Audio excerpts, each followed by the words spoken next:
The evening was typical, the kind you'd expect after years of marriage.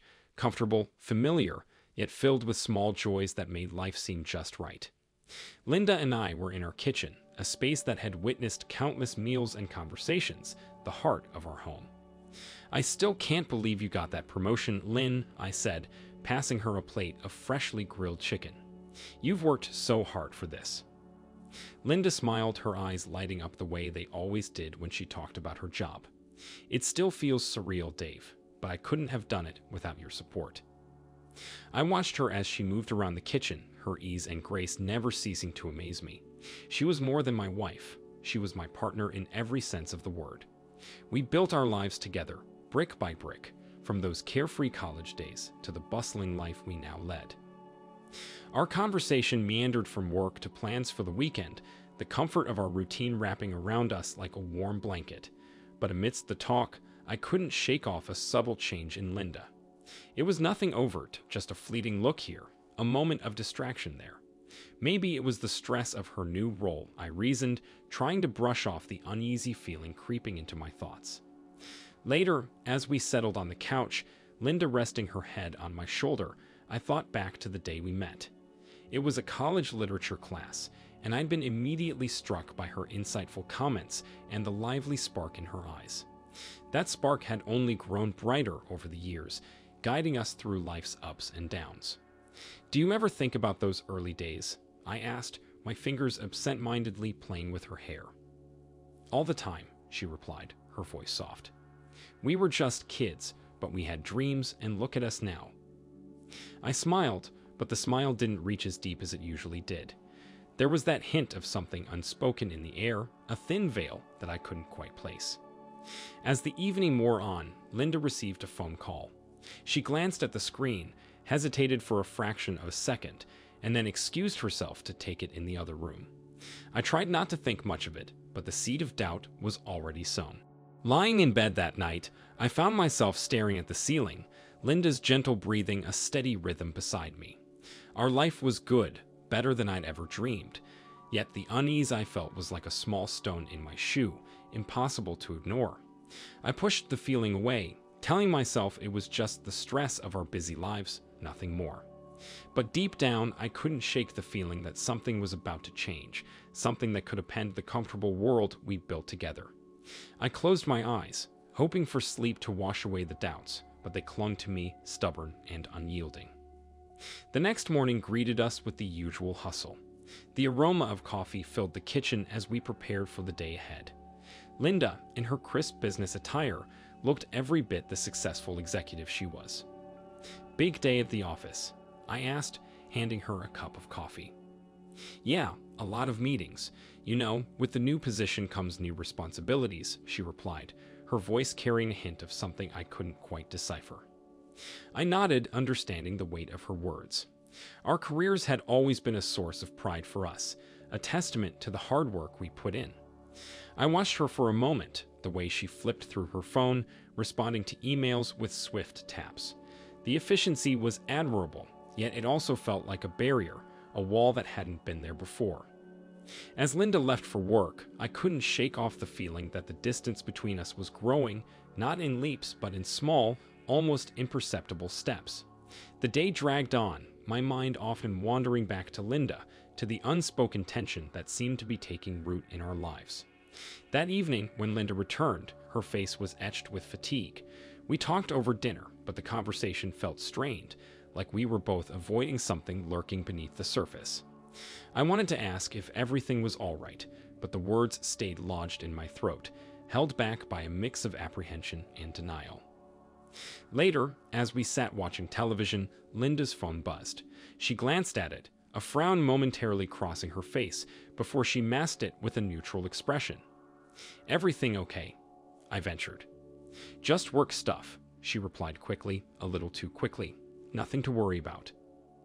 I nodded, but the nagging feeling in my gut refused to subside. It wasn't like Linda to be so guarded about her work. We'd always been open about our professional lives, sharing successes and stresses alike. As we headed to bed, the silence between us felt louder than any argument we'd ever had. In the darkness of our bedroom, I lay awake, the contours of our life together playing out in my mind.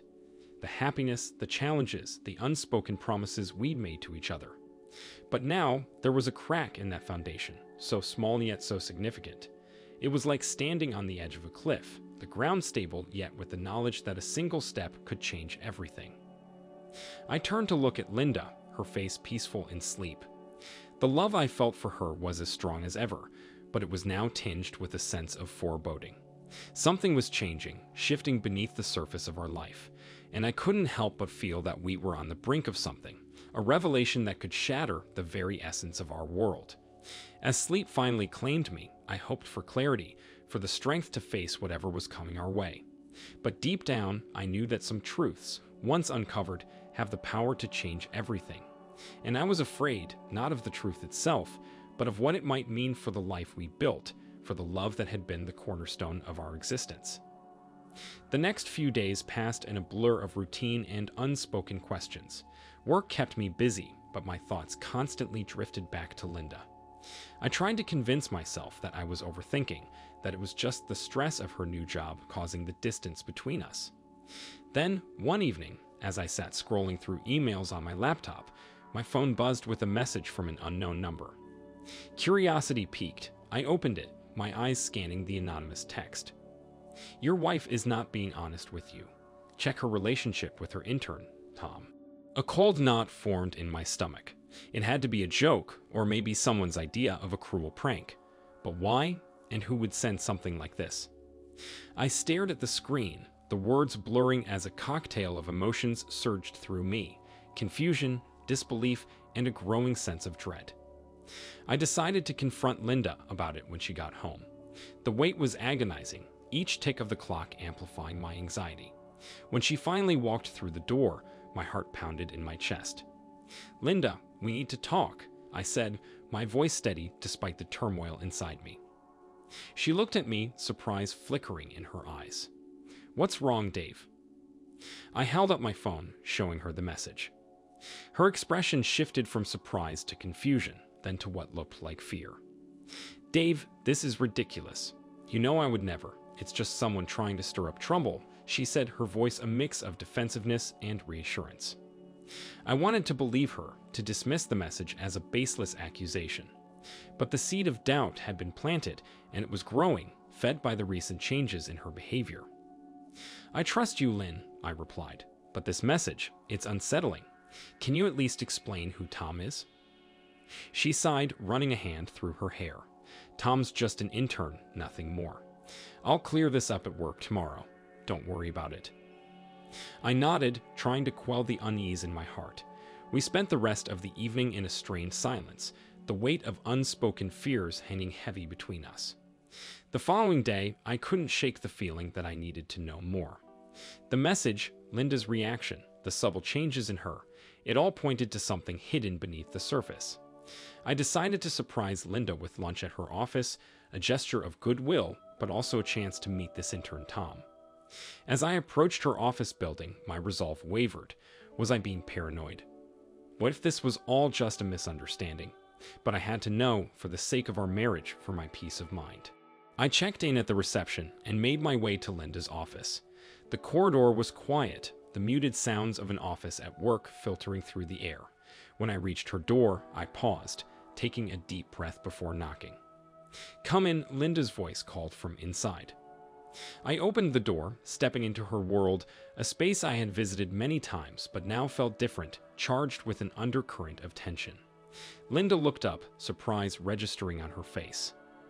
"Dave, what are you doing here?" she asked, a hint of something unreadable in her voice. "I thought I'd surprise you with lunch," I said, holding up the bag of her favorite food. "That's really sweet of you," she replied, but her smile didn't quite reach her eyes.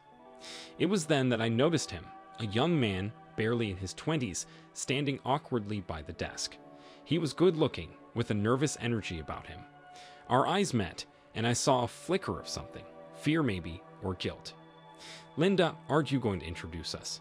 I asked, my voice calm despite the storm brewing inside me. "Oh, right. Dave, this is Tom, my intern. Tom, this is my husband, David." Tom extended his hand, his grip tentative. Nice to meet you, sir. The word sir echoed in my ears, sounding formal, out of place.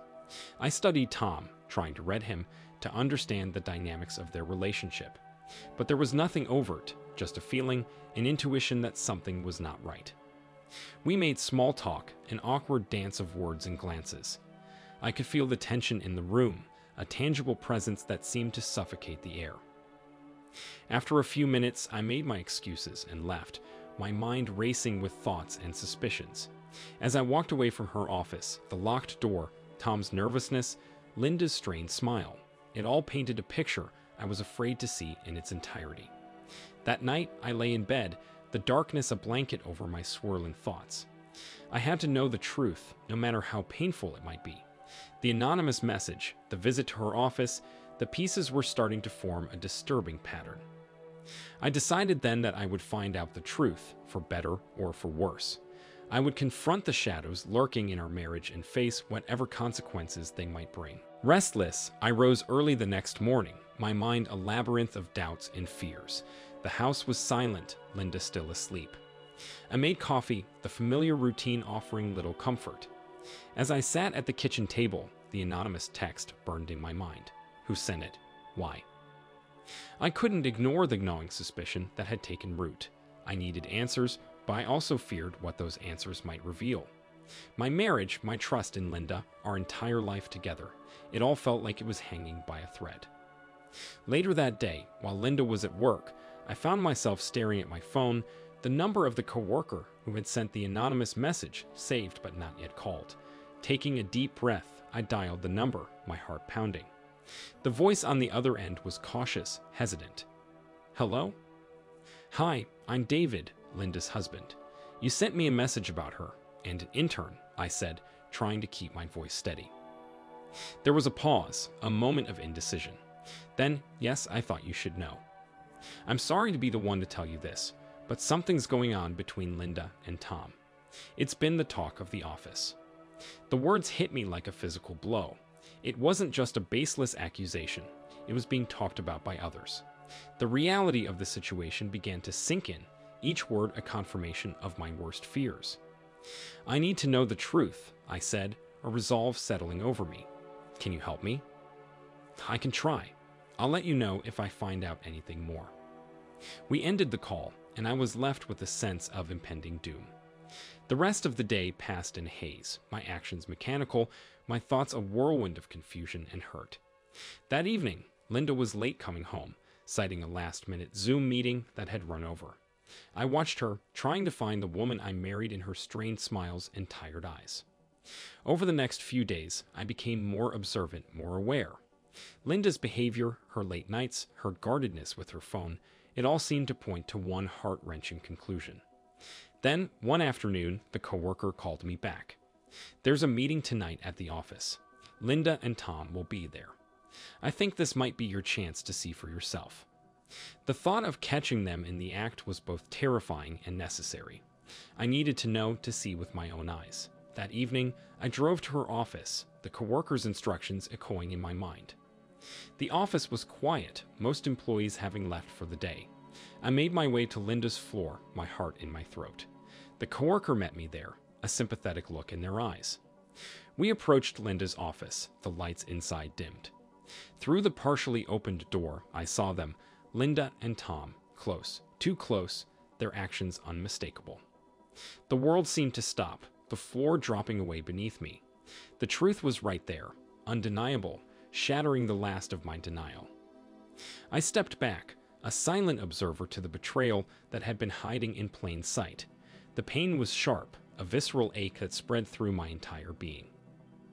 I didn't confront them, not then. I couldn't. The reality of what I had just witnessed was too much to bear. I turned away, leaving the office, leaving behind the image that would forever be etched in my memory. The drive home was a blur, tears I hadn't realized I was holding back now streaming down my face. The life I had known, the love I had cherished, it had all been a lie. As I lay in bed that night, alone in my anguish, I knew that everything was about to change. The betrayal I had uncovered would have consequences for Linda, for me, for the life we had built together. And as dawn broke, bringing light to a new day, I realized that this was just the beginning. The truth had been revealed, but the fallout was yet to come. The morning after discovering Linda's affair was one of the longest of my life. The sun rose, indifferent to the turmoil within me. I sat at the kitchen table, a cup of untouched coffee growing cold. The events of the previous night were playing in my mind like a cruel loop. Linda had noticed my silence, but attributed it to work stress. I couldn't bring myself to confront her yet, not until I had sorted out the chaos of emotions and thoughts swirling inside me. I kept thinking about Tom, the intern. He was young, probably just starting out in his career. What was his story? Was he just a pawn in Linda's game, or was he more involved than that? As I mulled over these questions, a plan began to form in my mind. I needed to understand the full extent of this affair, not just for my peace of mind, but for any decisions I had to make moving forward. That day, I took a personal day off work and drove to the university where Tom was reportedly a student. The campus was bustling with students, a stark contrast to the emptiness I felt. I found myself outside the business school, where I learned from a helpful student that Tom was likely to be in a certain class. I waited outside the classroom, my heart racing with a mix of anxiety and determination. When the class ended, students began to file out, and among them, I spotted Tom. He looked different in the daylight, younger and more vulnerable. I approached him, my approach firm but non-confrontational. "Tom, can we talk?" He looked surprised, then recognition dawned on his face, and his eyes widened slightly. "Mr. Johnson." Sure. We found a quiet spot outside, away from the prying eyes and ears of students. Tom seemed nervous, fidgeting with his backpack strap. "I know about you and Linda," I said, cutting straight to the heart of the matter. Tom's face fell, the guilt evident in his eyes. "I'm so sorry, Mr. Johnson. I never meant for any of this to happen. It just did." I listened as he talked, a tale of infatuation, of being caught up in something he didn't fully understand. He spoke of Linda's influence, her charisma, and how he'd been drawn into the affair despite knowing it was wrong. The conversation was hard, each word from Tom a confirmation of the betrayal. But it was also enlightening. I saw the situation from a different angle, one where Linda was not just a cheating spouse, but also someone who had taken advantage of her position. I left the campus with a heavy heart, the pieces of the puzzle fitting together to form a picture I still wished I could unsee. But I also left with a sense of clarity. I knew what I had to do next. The confrontation with Linda was inevitable. But before that, I needed to gather my thoughts, to prepare myself for the storm that was about to come. That night, as I lay in bed, the decision weighed heavily on me. The next steps would not just be about confronting Linda or dealing with the affair. It was about facing the end of our marriage, the dismantling of a life we had built together. As sleep finally claimed me, I realized that this was not just an end, but also a beginning. A painful, unwelcome beginning, but one that I had to walk through to find my way back to a life that was honest, even if it meant leaving behind everything I had known and loved. The following day dawned with a heavy sense of inevitability. My conversation with Tom had opened my eyes not only to the affair, but also to the imbalance of power and influence at play. Linda wasn't just my wife who had strayed. She was someone who had used her position in ways I hadn't imagined. I spent the morning in a daze, the routines of daily life feeling meaningless. Each step, each task was mechanical, my mind elsewhere, grappling with the reality of my crumbling marriage. By the time evening approached, I knew I couldn't put off the confrontation any longer. This was about more than just confronting Linda about the affair.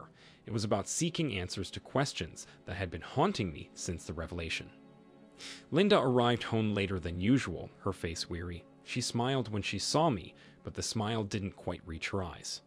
There was a time when that smile would light up my world, but now it only served as a reminder of what we had lost. "Linda, we need to talk," I said, my voice calm but firm. She looked at me, a flicker of apprehension crossing her features. "What's wrong, David?" I took a deep breath, the weight of the moment pressing down on me. "It's about you and Tom." Her expression changed then, the mask falling away to reveal a mix of fear and guilt. "David, I can explain." I listened as she spoke, her words a mixture of apologies, explanations, and rationalizations. She talked about the stress of her job, the loneliness she felt, and how things with Tom had spiraled beyond her control. But as I listened, I realized that the details didn't matter anymore. The trust that was the foundation of our marriage had been broken. I felt a profound sense of loss, not just for our relationship, but for the person I thought Linda was. "We can't go on like this, Linda," I said, the finality in my voice surprising even me. She nodded, tears in her eyes, the reality of our situation finally sinking in. "What are you going to do?" "I don't know," I admitted, "but I can't stay in a marriage built on lies." The rest of the conversation was a blur of tears, apologies, and heart-wrenching decisions. We talked about the practicalities, our house, our finances, our child, but each word was laced with a sadness that seemed to fill the room. As Linda went to bed, I stayed up, the house feeling emptier than it ever had. The life I had known, the future I had envisioned, it was all gone, replaced by uncertainty and pain. But amidst the turmoil, there was a glimmer of something else, a sense of freedom, however unwanted it was. I was stepping into the unknown, but for the first time in a long time, I was doing so with eyes wide open. The night passed slowly, each hour a reminder of the journey ahead. But as the first light of dawn crept into the sky, I felt a resolve settling within me. The road ahead would be difficult, but I was ready to face it, to rebuild my life on my own terms. The days following my confrontation with Linda were filled with a heavy silence. We moved around each other like ghosts, the remnants of our life together now just echoes in an empty house. The decision hung in the air, unspoken but understood. Our marriage was over. But before I could take any legal steps, I needed proof of the affair, something concrete. The word of a coworker and the confession of a nervous intern weren't enough in the eyes of the law. It was a painful necessity, but I knew it was essential for the upcoming legal battle, especially concerning the custody of our child. I contacted the same coworker who had initially alerted me. They agreed to help, their tone sympathetic. "I'll let you know when they're meeting again. It's not right what she's doing." 2 days later, the message came. Tonight, her office, after hours. The plan was simple yet gut-wrenching. I would catch them in the act, gather the evidence I needed. The thought of it made my stomach churn, but I steeled myself. This was about securing a fair future for myself and my child. I arrived at her office building just as the sun was setting, the sky a canvas of deep blues and purples. The building was mostly deserted, the usual bustle of the workday long gone. I made my way to Linda's floor, my heart heavy. The door to her office was partially closed, but the faint sound of voices was unmistakable. I pushed the door open, my phone camera ready. The scene before me was as I had feared. Linda and Tom, caught in a moment of indiscretion, their expressions turning to shock as they saw me. I didn't say a word. I didn't need to. The camera in my hand captured everything, the evidence undeniable. Linda's voice broke the silence, a mix of pleas and apologies, but it was too late. The truth was out, irrefutable and damning. Tom left quickly, his head down, avoiding my gaze. Linda tried to speak to me, to explain, but what was there left to say? The betrayal was complete. I left the office without a backward glance, the images on my phone a heavy burden. The drive home was a blur, the night around me as dark as the turmoil inside. The next few days were a whirlwind of legal consultations and difficult decisions. Linda was fired from her job after the affair was reported to HR. The coworker who had helped me came forward as a witness, strengthening my case. Tom faced his own consequences, his academic career tarnished by his involvement. It was a sad outcome for someone so young, but it was the result of choices he had made. As for me, I filed for divorce. The process was painful, every signature a reminder of what we had lost. But it was also necessary, a step towards a future that, while uncertain, was at least honest. As I sat in the lawyer's office, signing the last of the papers, I felt a mix of relief and sorrow. Relief that I was moving forward, sorrow for the love that had once been so real. The chapter of my life with Linda was closing, a story that had started with love and ended in betrayal. But as I walked out of the office, the weight of the past slowly lifting, I knew that a new chapter was beginning, a chapter that was mine to write. The weeks that followed were a blur of legal proceedings and emotional upheaval. The divorce process was underway, and with the evidence of Linda's affair, my lawyer was confident about a favorable outcome for me, especially regarding the custody of our child. Linda's world seemed to crumble around her. She was terminated from her job following the scandal. The affair, coupled with the power dynamics involved, had made her position at the company untenable. It was a fall from grace that was both swift and public. I watched as Linda grappled with the consequences of her actions. Her career, which she had worked so hard to build, was now in ruins. She moved out of our home, finding a small apartment in the city. Our interactions were limited, mostly confined to discussions about our divorce and arrangements for our child. As for Tom, the repercussions of the affair were equally severe. His internship was terminated, and he faced disciplinary action from his university. His future, once so bright, now seemed uncertain. The custody hearings were emotionally charged, with testimonies and evidence painting a picture of a marriage broken by betrayal. The coworker who had first alerted me to the affair testified on my behalf, their words adding weight to my case. In the end, the judge ruled in my favor. I was granted primary custody of our child, a decision that brought me a sense of relief, but also a profound sadness for the family we could no longer be. Linda was granted visitation rights, but the time she would spend with our child was limited. It was a hard reality for her to face, the loss of her role as a full-time mother a direct consequence of her choices. As the divorce was finalized, I found myself standing at a crossroads. The life I had known, the future I had planned with Linda, was gone. I was a single father now, with the responsibility of raising our child in a broken home. But amidst the pain and upheaval, there was a sense of liberation. The truth, however painful it had been, had set me free from a lie. I was no longer bound by a relationship built on deception. I focused on rebuilding my life, on being the best father I could be. My child became my priority, their well-being and happiness my primary concern. We found a new rhythm, a new normal in the midst of the chaos. As I tucked my child into bed each night, I felt a renewed sense of purpose.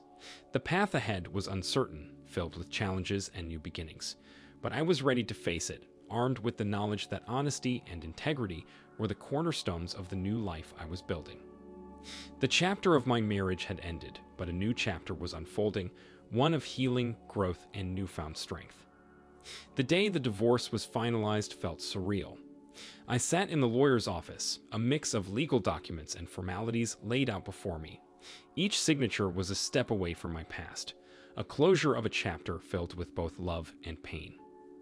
Linda was there too, her presence a reminder of the life we once shared.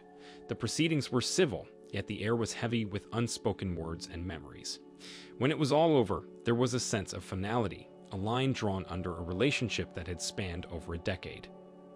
As we left the office, Linda turned to me.